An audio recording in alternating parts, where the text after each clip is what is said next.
Hello, मैं हूं अव्वल। हर क्लास में कुछ बच्चे ऐसे होते हैं जिनकी 100% अटेंडेंस होती है।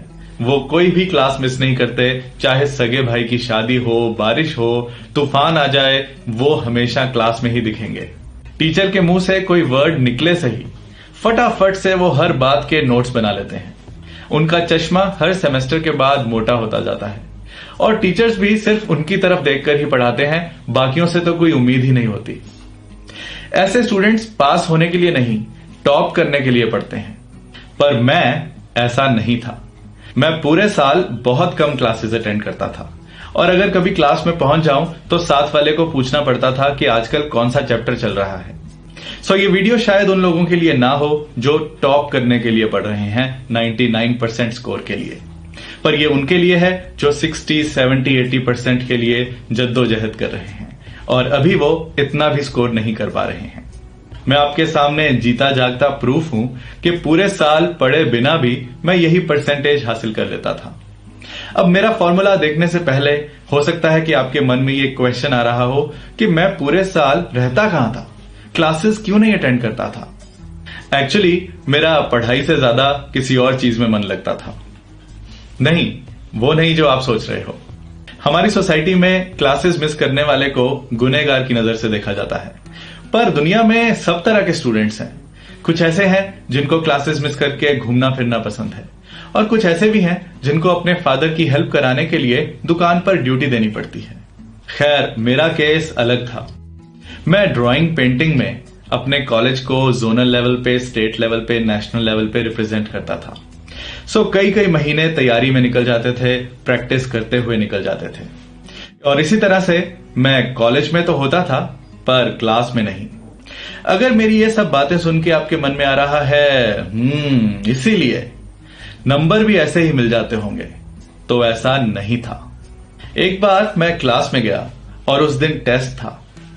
टेस्ट के बीच में मैंने अपने प्रोफेसर से पूछा कि ये क्वेश्चन सिलेबस में है, तो उन्होंने मुझे टॉन्ट करते हुए कहा कि ये उस दिन पढ़ाया गया था जिस दिन तुम ड्राइंग पेंटिंग के लिए गायब थे।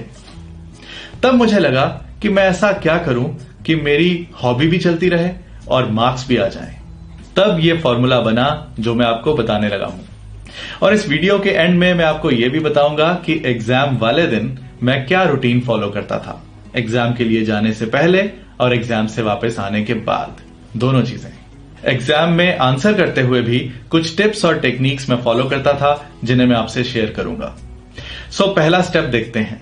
मैं अपने पहले एग्जाम की डेट से 30 दिन पहले मिशन पढ़ाई पे लग जाता था। मान लो कि मेरा एग्जाम 31 मार्च को है, तो मैं 1 मार्च से पढ़ाई शुरू कर देता था। सबसे पहले मैं अपने सामने डेट शीट रखता था, उसके मुताबिक सारे सब्जेक्ट्स की बुक्स एक जगह इकट्ठी कर लेता था। जब मैं ऐसा नहीं करता था तो मुझे एग्जाम्स के दिनों में पता चलता था कि ये बुक तो मेरी गुम हो गई, वो बुक मैंने दोस्त को दी थी, ये मेरी कॉलेज में रह गई। नो सरप्राइजेस, सारी बुक्स एक जगह इकट्ठी कर लो, तब टाइम वेस्ट नहीं करना है। उन सब बुक्स को अपने रूम के एक कोने में रख देता था और घर वालों को बोलता था कि मेरे एग्जाम्स खत्म होने तक कोई इन बुक्स को ना छेड़े।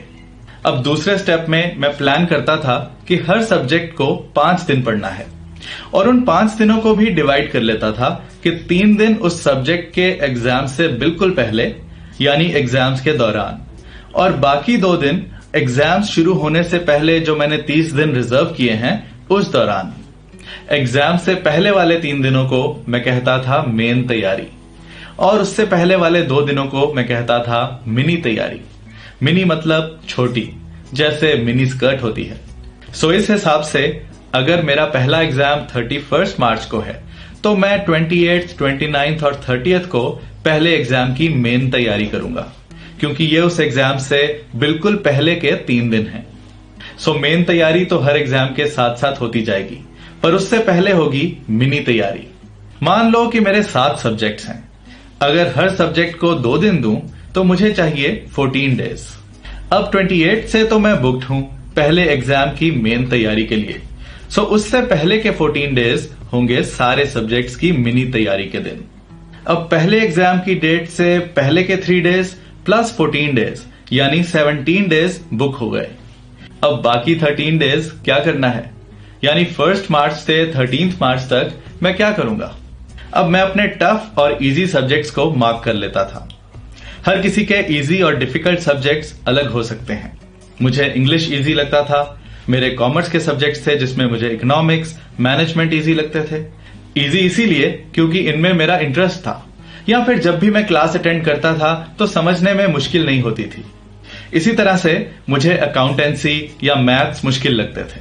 सो पहले 13 डेज मैं टफ सब्जेक्ट्स की एक्स्ट्रा तैयारी के लिए रिजर्व कर लेता था। अब मेरा प्लान तैयार है, सब डेज रिजर्व हो गए। अब बारी आती है कि ये एक्स्ट्रा, मिनी और मेन तैयारी करनी कैसे है, एग्जाम के लिए पढ़ना कैसे है। ये है मेरा चौथा स्टेप। मार्केट में सैंपल पेपर्स मिलते हैं जिनसे आइडिया लग जाता है कि कौन से टॉपिक्स इंपॉर्टेंट हैं, एग्जाम में कैसे क्वेश्चंस आते हैं। मार्केट में गाइड्स भी मिलती हैं जिनमें फिंगर वाला मार्क बना होता है, जिसका मतलब है कि ये इंपॉर्टेंट क्वेश्चन है। मैं इन सैंपल पेपर्स का फॉर्मेट समझने की कोशिश करता था कि एग्जाम के पॉइंट ऑफ व्यू से किस तरह के टॉपिक्स इंपॉर्टेंट हैं, किस तरह के क्वेश्चंस एग्जाम में आ सकते हैं। 5th स्टेप में पढ़ाई शुरू। सबसे पहले थ्योरी। एग्जाम में डेफिनेशन लिखने के अच्छे मार्क्स मिलते हैं, और वो डेफिनेशन किसकी है, इसे लिखने के भी। सो मैं इन एक्स्ट्रा तैयारी के दिनों में हर इंपॉर्टेंट टॉपिक की 2 डेफिनेशंस याद करता था। ऐसी तैयारी करता था कि किसी भी डेफिनेशन को पढ़ के ये बता सकूं कि उसे किसने लिखा है, और किसी का भी नाम पढ़ के ये बता सकूं कि इसने कौन सी डेफिनेशन लिखी है। फिर न्यूमेरिकल्स। क्योंकि मैं क्लासेस में ज्यादा जाता नहीं था, इसलिए मैं न्यूमेरिकल्स में हमेशा वीक रहा। अब या तो बैठकर मैं किस्मत को रोऊं, या मैं सैंपल पेपर के पैटर्न के मुताबिक इंपॉर्टेंट न्यूमेरिकल्स की प्रैक्टिस करूं। तो यही करता था मैं एक्स्ट्रा तैयारी के दिनों में। कुछ बुक्स बहुत मोटी होती हैं, उनमें बहुत सारा मटेरियल होता है, चाहे वो सब्जेक्ट इजी ही क्यों ना हो। ऐसे सब्जेक्ट्स के लेंथी वाले टॉपिक्स को भी मैं इन 13 दिनों में पढ़ लिया करता था। अब स्टेप नंबर 6, मिनी तैयारी शुरू। इसमें हर सब्जेक्ट के 2 दिन हैं। मैं सबसे पहले सबसे मुश्किल या बोरिंग या लेंथी सब्जेक्ट्स पकड़ता था और करते करते इजी सब्जेक्ट्स पर आ जाता था, ताकि एग्जाम्स के पास पहुंचने तक मुझे थोड़ा कॉन्फिडेंस आ चुका हो कि कुछ तो तैयारी हुई है। मिनी तैयारी करते हुए मेरे पढ़ने का तरीका बहुत इंपॉर्टेंट था, और शायद यही मेरा सबसे बड़ा हथियार था। एक हाथ में बुक होती थी और दूसरे हाथ में पेंसिल। मैं पूरी बुक को 2 दिनों में पढ़ता था, और साथ साथ important words, headings, names, sentences को अंडरलाइन करता जाता था। अब आप सोचोगे कि इंपॉर्टेंट क्या है, मैं कैसे डिसाइड करता था? मेरी सैंपल पेपर की रिसर्च के मुताबिक। मैं जब भी कुछ अंडरलाइन करता था तो अंडरलाइन करते हुए उस वर्ड या सेंटेंस को मुंह से भी बोलता जाता था। अब बात करते हैं पढ़ाई के बीच में ब्रेक्स की। मैं कभी भी टाइम के हिसाब से ब्रेक नहीं लेता था कि भाई 3 घंटे हो गए, अब ब्रेक की बारी। मैं हमेशा चैप्टर्स के हिसाब से ब्रेक लेता था कि इन 3 चैप्टर्स के बाद मैं ब्रेक लूंगा, इन 2 चैप्टर्स के बाद मैं ब्रेक लूंगा। इससे पढ़ाई का फ्लो नहीं टूटता। लंच से पहले पहले जितना ज्यादा हो सके पढ़ लेता था। फिर लंच के बाद 1-2 घंटे की नींद, क्योंकि ब्रेन के लिए रेस्ट बहुत जरूरी है। उसके बाद शाम को उठकर फिर पढ़ लिया, फिर डिनर के बाद 11 बजे तक और पढ़ लिया।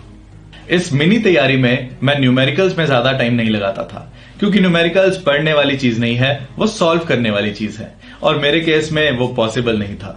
सो न्यूमेरिकल्स चाहे स्किप करने पड़े, पर हर हाल में मैं 2 दिन में अपनी पूरी स्पीड के साथ पूरी बुक पढ़ लेता था, पहले वर्ड से लेके आखिरी वर्ड तक। दूसरी रात को सोने से पहले अगले दिन से जो सब्जेक्ट पढ़ना है उसकी बुक निकालकर उसमें पेंसिल रखकर ही सोता था।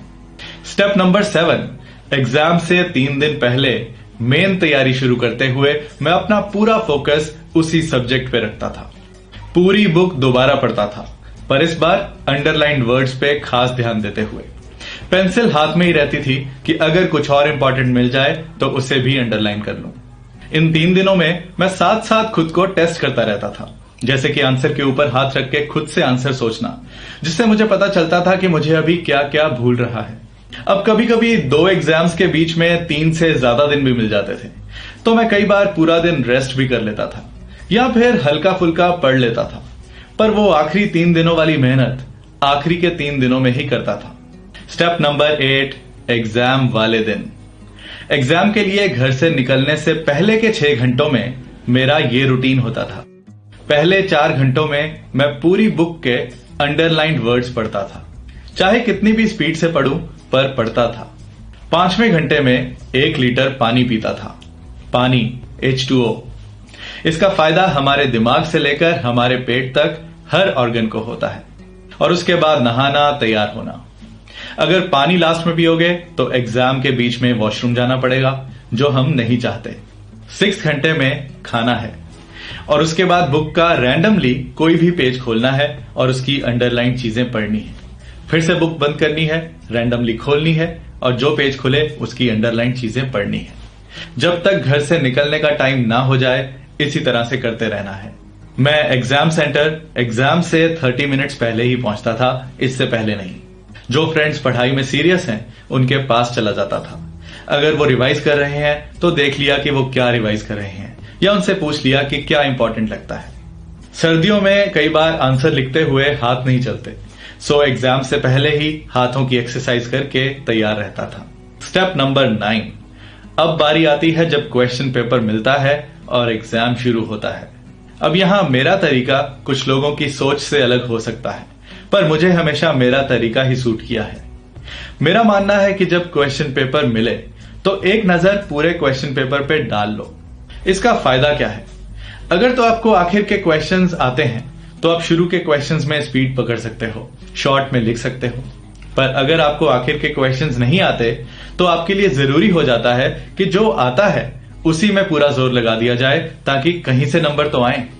और ये आपको तभी पता चलेगा जब आपने पूरा क्वेश्चन पेपर देखा होगा। इसीलिए मुझे मेरा तरीका ज्यादा कंफर्टेबल लगता है। लोग कहते हैं कि क्वेश्चन पेपर को उल्टा शुरू करना चाहिए, ज्यादा मार्क्स वाले क्वेश्चंस पहले अटेम्प्ट करो। मुझे लगता है कि इस बात को भी आंखें बंद करके फॉलो नहीं करना चाहिए। हर इंसान की अपनी स्ट्रेंथ्स और वीकनेसेस होती हैं। कोई थ्योरी में अच्छा है, कोई न्यूमेरिकल्स में अच्छा है, कोई सीधे सीधे आंसर ही दे सकता है और कोई पूरा एपिसोड लिख सकता है। मुझे हमेशा लगता है कि 15 मार्क्स वाले लंबे लंबे आंसर्स पहले करते हुए हम मेंटली थक जाते हैं। हैंड राइटिंग पे भी असर पड़ता है और एक लंबा चौड़ा आंसर लिखने के बाद भी यही लगता है कि अभी एक ही आंसर हुआ है। और दूसरी तरफ 10 छोटे छोटे क्वेश्चंस करने के बाद हमें ऐसा लगता है कि आधी जंग जीत ली। और इसी ख्याल से एनर्जी भी बनी रहती है, माइंड भी फ्रेश रहता है और इन्हीं फैक्टर्स के कारण हम फिजिकली भी नहीं थकते। सो मैं हमेशा क्वेश्चन पेपर को नॉर्मल तरीके से ही आंसर करता था। हाँ, बस स्पीड बनाए रखता था ताकि कोई भी क्वेश्चन अनअटेम्प्टेड ना रह जाए। अगर आपने किसी क्वेश्चन का आंसर उल्टा पुल्टा लिख दिया तो कम मार्क्स आ जाएंगे, पर अगर अटेम्प्ट ही नहीं किया तो वहां तो कुछ भी नहीं मिलेगा। एग्जाम में कुछ और चीजों का भी ख्याल रखो, जिनमें से एक है हैंड राइटिंग। मैं बताता हूं क्यों। एग्जाम्पल लो कि अगर आप YouTube पर कोई वीडियो देख रहे हो और आपका नेट स्लो हो जाए, वीडियो रुक रुक कर चलने लगे, तो आप जरा चिड़चिड़े से हो जाओगे। कई बार तो आप वीडियो को बंद करके फोन को पटक के कुछ और करने लग जाते हो। इसी तरह से आपकी खराब हैंड राइटिंग आपकी आंसर शीट चेक करने वाले को परेशान कर सकती है और वो परेशानी आपको महंगी पड़ सकती है। हर आंसर के साथ उसका क्वेश्चन नंबर क्लियरली लिखो। चेकिंग करने वाले को सोचना ना पड़े कि ये किस क्वेश्चन का आंसर है। अगर आपका आंसर लॉन्ग है तो हर 5-6 सेंटेंसेस के बाद एक नया पैराग्राफ शुरू करो और हर पैराग्राफ को थोड़ी स्पेस देकर इंडेंट के साथ शुरू करो। अगर टाइम कम है तो चाहे एक्सप्लेन कम करो, पर पॉइंट्स कोई ना छूटें।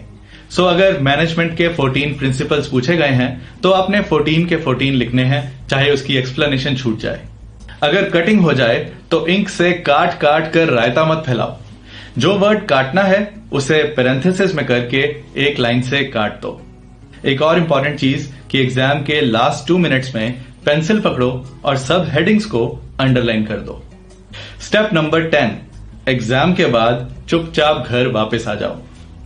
ना किसी से डिस्कस करो कि कैसा हुआ, ना मार्क्स कैलकुलेट करो। ये सब चीजें रिजल्ट आने तक नींद खराब करती हैं और कुछ नहीं। एग्जाम से वापस आकर मैं अगले एग्जाम की तैयारी नहीं करता था। मैं सोता था, टीवी देखता था, खेलता था, पर पढ़ता नहीं था। और फिर सोने से पहले अगले एग्जाम की बुक और पेंसिल पास में रख लेता था और फिर अगली सुबह से वही 3 दिन वाला रूटीन। याद रखना कि जिंदगी में हार का डर हमेशा आपको जिताएगा। यही डर आपके अंदर से आपकी जीत का फॉर्मूला निकालेगा। आपके कमेंट्स का इंतजार करूंगा। All the best, bye.